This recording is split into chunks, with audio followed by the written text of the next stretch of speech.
साथियों नमस्कार। मैं सही निर्णय नहीं लेता हूं, पहले निर्णय लेता हूं, बाद में उसे सही ठहराता हूं। यह कहना था 100 से अधिक देशों में कंपनियां चलाने के बाद भी बेहद सरल जीवन जीने वाले रतन टाटा जी का।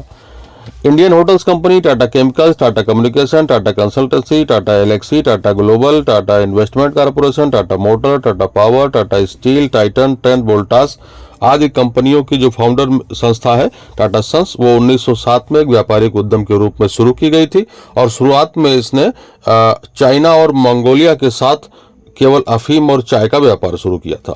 एक बिजनेसमैन के निधन के बाद देश में पहली बार इस तरह शोक की लहर देखी गई है। हर किसी की जुबान पर रतन टाटा के जीवन और उनके व्यक्तित्व से जुड़ी विषयों की चर्चा है। आइए इस चर्चा में रतन टाटा जी के व्यावसायिक और निजी जीवन के बारे में चर्चा करते हैं।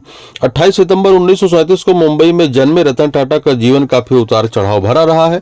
10 वर्ष की उम्र में इनके माता पिता का आपस में तलाक हो गया, इनको गोद लिया गया।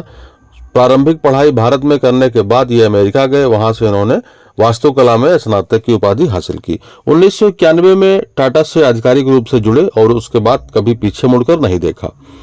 इनके मन में देशभक्ति की भावना तो थी ही, साथ साथ समाज के प्रति बहुत संवेदनशील व्यक्ति थे। एक बार इन्होंने एक दंपत्ति को बस के इंतजार में भीगते हुए देखा तो इनके मन में एक लखटकिया कार बनाने का प्लान आया।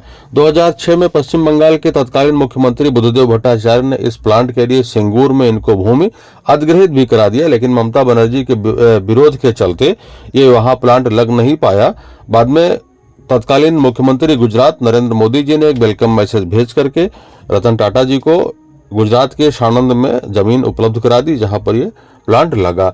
ये अलग बात है कि नैनो कार बहुत सफल नहीं रही और उस समय के टाटा ग्रुप के अध्यक्ष रहे साइरस मिस्त्री ने इस प्लांट को बंद करवा दिया।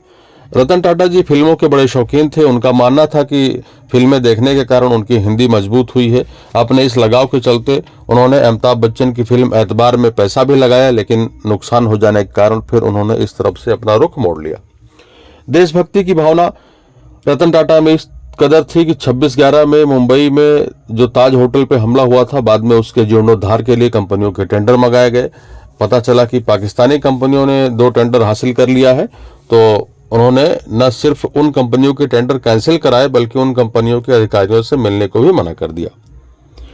साथियों, महाराष्ट्र और झारखंड सरकार ने इस महान उद्योगपति के निधन के बाद अपने राज्य में एक दिन के राजकीय शोक की घोषणा की है।